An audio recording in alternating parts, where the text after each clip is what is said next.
Good morning, dear students. Welcome to online classes of biology, and I'm Mrs. Smita Das.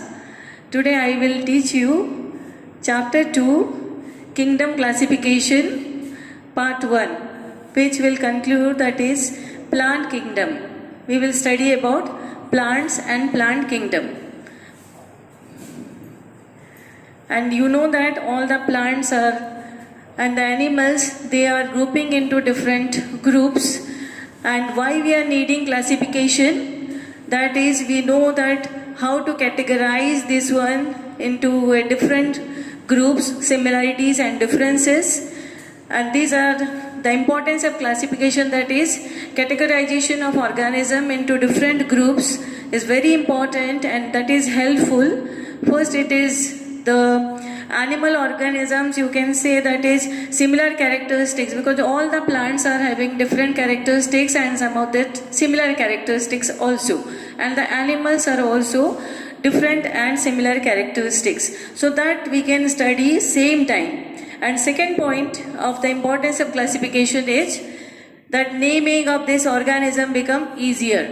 We are coming into certain groups, and these groups, that is concluded with this 5 kingdom classification, which is organized by R.H. Whitaker in 1969. So first group is Monera, second group is Protista, third kingdom is Fungi, fourth kingdom is Plantae, and fifth kingdom is Animalia. Here unicellular and multicellular, though we have studied all these things lower classes in class 6, if the animal or plant body structure is made up of single cell is called as unicellular, and if the plant body structure is made up of many cells, that is called as multicellular. And prokaryotes and eukaryotes, that if you can see that nucleus is having the nuclear membrane, then this type of organisms are coming under eukaryotes, and they are the higher organism.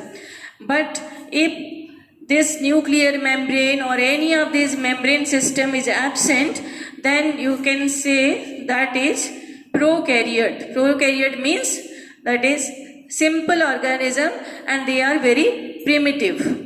Next slide we can see, that is the kingdom of Monera.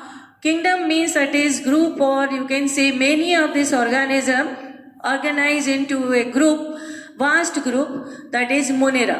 Microscopic, that means very small, they are only seen under microscope. Unicellular organism, and examples you can see, cell do not have definite nucleus, they are the genetic material which is DNA or RNA, that is ribonucleic acid, or deoxyribonucleic acid, that is open. An example here, the diagram is given for bacteria. You can see the small diagram, that is unicellular, and the genetic material which is present in the middle, that is open, not surrounded with any of the membrane. Second group is, or you can say, that is kingdom Protista, microscopic, unicellular plant or animal. Cells of this Protista, or protist means very primitive animals. Protista, they are very primitive animals, very small, and having a well-defined nucleus. If I will draw the amoeba, you will find out that is nuclear membrane is present, and inside that nuclear, that is RNA and DNA is present. And the kingdom which is having Paramecium, the diagram is given for the Paramecium, slipper animal, which is showing the cilia, locomotory organ, that they can move from one place to another place with the help of cilia. And this one is the Pseudopodia, false foot, that is the locomotory organ. And these animals are microscopic, and their locomotion and reproduction, binary fission is the reproduction, they can divide into themselves into 2 equal halves so that they can reproduce. Next is your kingdom Fungi, which is unicellular or multicellular, and this type of nutrition is heterotrophic. Heterotrophic means they are not able to prepare their own food, they are depending upon the other animals or plants for their food. And then it is divided into two groups also, that is saprophytic and parasitic. But here rhizophus, that is the bread mold, what we are usually seeing during the rainy season. The bread contains the black or green colored patches, that is biological name is called as rhizophus. Saprophytic nutrition, and they are growing in decaying material and reproduce through the spores. Spores are very minute and they are germinate when it will be getting the proper condition, suitable condition. And farming of fungi is also use the spores, or the farmers they are using the spores to increase the production. Next slide we will see kingdom Plantae and Animalia. Here I have given a comparison study, that is how you can differentiate between plants and animals. Though you have studied this one in your lower classes, but here all the plants are multicellular and all the animals are multicellular. This is the similarity. And for the nutrition means how they are preparing their food. That is, all the plants are autotrophs. Auto means self and trophs means nutrition. How they are preparing their food. And all the plants, they are preparing their food by taking the raw material from the environment, that is carbon dioxide, water vapor, and they are preparing their food, that is glucose, and in chlorophyll in presence of sunlight.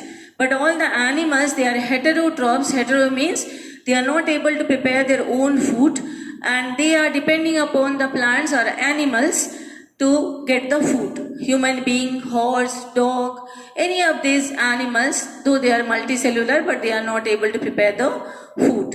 Next slide, you can see classification on basis of presence of flower. So many plants are having flowers, and I can say biological definition of flower. This is the reproductive part of the plant which helps in reproduction, and reproduction means increase the species. And some of the plants, they are not bearing the flower, do not bearing the flower. That means you can say Spirogyra is green algae, and yeast, fern. Fern is a multicellular plant, but it is also not having the flower. It is having, then how they are reproducing? They are reproducing by spores. If you will see a fern leaf, you will find this one, that is a dot-like structure. This is called as sporosake.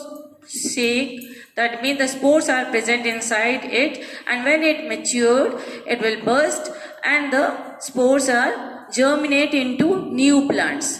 Flowering plants, they bear flowers, fruits. These are the reproductive organ of the plant. And wheat, maize, you can say that is green gram or a black gram, any of these gram, they are having their flowers and they are reproducing for the next year. There also we can say that is these flowering plants are of three types. Here it is not mentioned, that is annual, biennial and perennial. Annual means the plant is growing for 1 year, and biennial, that means the plant is growing for 2 years. First year it will grow leaves, stem and other things. Then second year it will produce the flower and fruits. And the perennial plant, that means the big plants, or you can say tree, that is every year they are producing the flower, fruits and seeds. Next slide you will see classification on basis of size. All the plants are having their different sizes. Some of them are very small, some of them are medium, some of them are very tall. Just now I told about these perennial plants, that is trees, and we'll start from herb, shrub and trees. Herbs means small, soft plant which do not develop permanent woody stem. That means you can see all the grasses, or you can see all the rice plant, wheat plant. They are having very soft and green stem.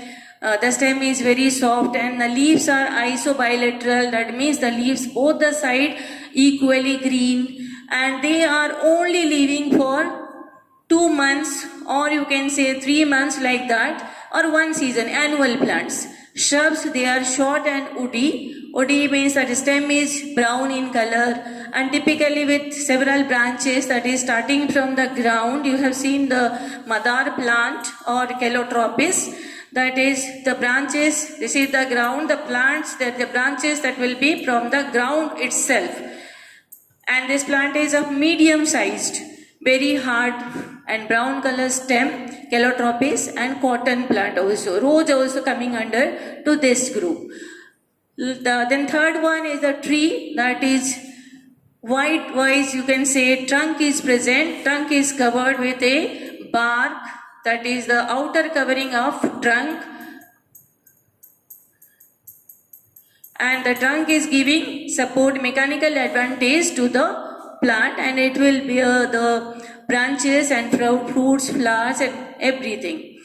Examples: neem and mango, peepal, all these are the examples, and they are of perennial plants. Perennial means living for many years. Then the classification on basis of habitat. First I will tell you what is habitat.